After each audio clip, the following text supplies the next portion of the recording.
Bado tupo hapa katika viunga hivi vya stendi ya zamani mkoani Morogoro katika kampeni ya Mama Samia Legal Aid ya msaada wa kisheria, na leo tupo na mtaalamu kutoka TLS naye atatuambia ni changamoto gani ambao wananchi wanakuja kushughulikiwa katika banda lao. Karibu sana. Asante sana ndugu mtangazaji, kama ambavyo amenitambulisha, mimi ni wakili wa kujitegemea kutoka Chama cha Wanasheria Tanganyika, na kwa majina ninaitwa Hassan Nchimbi, wakili mwandamizi, na leo ni siku ya pili kwenye zoezi zima la kliniki ya huduma msaada wa kisheria, na sisi kwa upande wa TLS kwa kutumia section 4 tunatekeleza majukumu yetu ya kuisaidia serikali kwa kutoa msaada wa kisheria kwa wananchi ambao wana uhitaji wa msaada wa kisheria.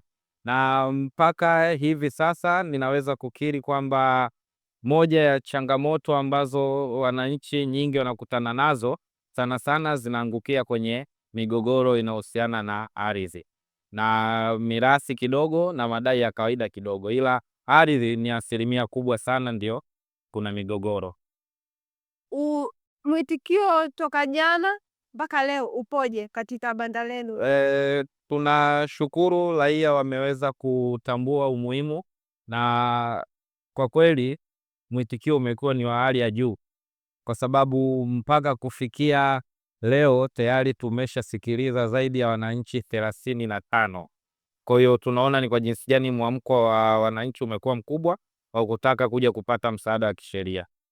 Okay, ni watu wanakuja na changamoto gani kubwa katika banda lenu? Sana sana kama nilivyosema, changamoto kubwa ni kwenye masuala ya ardhi. Wengi wanasema kwamba wamedhulumiwa ardhi zao, wengine wameenda kukopea alafu zinataka kuuzwa, au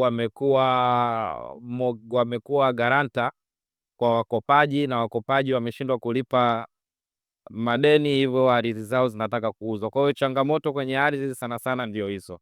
Sasa wape elimu kidogo, ni mambo gani wanatakiwa wayafanye sasa ili waepukane na hii migogoro na changamoto ambazo zinawapata? Asante. Kwa cha kwanza kabisa ninachopenda kuwashauri wananchi, kwanza wanapaswa kuhakikisha ardhi zao zote zinasajiliwa katika mfumo rasmi ambao unatambulika na serikali.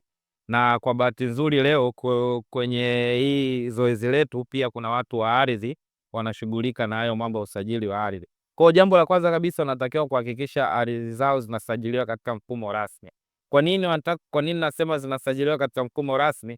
Kwa sababu kama ardhi ikisajiliwa katika mfumo rasmi, inakuwa ni rahisi sana kwa wewe mwenye ardhi kuiweza kuikontrol ile ardhi yako isiweze kuvamiwa au kufanyiwa kitu chochote na mtu yoyote pasina wewe kuwa na ufahamu nao. Namna nzuri nyingine zaidi ni ya mmiliki wa ardhi kuhakikisha pale endapo anataka kuuza ardhi yake, basi anawafuata wataalamu au wahusika wote wanaohusika katika mchakato mzima wa kuuza ile ardhi. Kwa mfano, unapotaka kuuza ardhi yako, ili uwe na uhakika na kile unachokifanya, itakuwa ni jambo zuri zaidi kama utapita kwa wakili ambaye yeye anatambulika kisheria. Atakusaidia kufanya mchakato mzima wa kuuza ardhi yako, kwa sababu kabla ya kuuza au kununua ardhi yoyote kwa muuzaji au mnunuzi, kuna taratibu ambazo lazima zifuatwe. Kama ardhi imesajiliwa, lazima aende kwenye mamlaka husika kwa ajili ya kujihakikishia kama kweli hii ardhi inauzwa na mtu sahihi, au kama kweli huyu mtu anayenunua anaweza kununua hii ardhi katika mazingira ambayo yanakubalika. Lakini pia kwa njia nyingine ya kupunguza migogoro ya ardhi ni kwenda kwenye mamlaka husika za kutatua migogoro ya ardhi.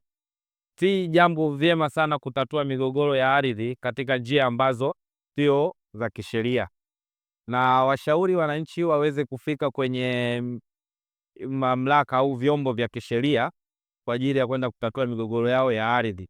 Sana sana kwa sababu sasa hivi sheria yetu imebadilika, migogoro yote ya ardhi inayohusisha wananchi kwa wananchi inatakiwa ianzie kata. Basi nashauri wananchi wote waanzie kwenye mabaraza ya kata ya ardhi kwa ajili ya usuluhishi, kwa sababu tunaamini kama wakipita huko basi migogoro yao inaweza kutatulika na tukapunguza changamoto ya migogoro ya ardhi kwenye jamii zetu. Nafikiri kwa kutumia hatua hizo tatu ambazo nimezitaja, ikiwemo ya kusajili ardhi, unapotaka kuuza utumie wakili na kwenda kwenye vyombo vya kisheria kama mabaraza ya kata ya ardhi pamoja na mabaraza ya nyumba ya ardhi pamoja na mahakama kuu. Itakuwa ni njia sahihi zaidi za kuweza kupunguza migogoro ya ardhi. Neno lako la mwisho kwa wananchi ambao hawajafika hapa? Neno langu la mwisho, ningependa kuwakaribisha wananchi waweze kufika kwa wingi. Muda bado tunao, tupo hapa leo mpaka saa 11. Kwa hiyo naomba wajitahidi kufika kwa wingi tuweze kuwasikiliza. Tupo hapa kwa ajili yao na kwa maendeleo ya taifa zima. Asante sana. Asante sana.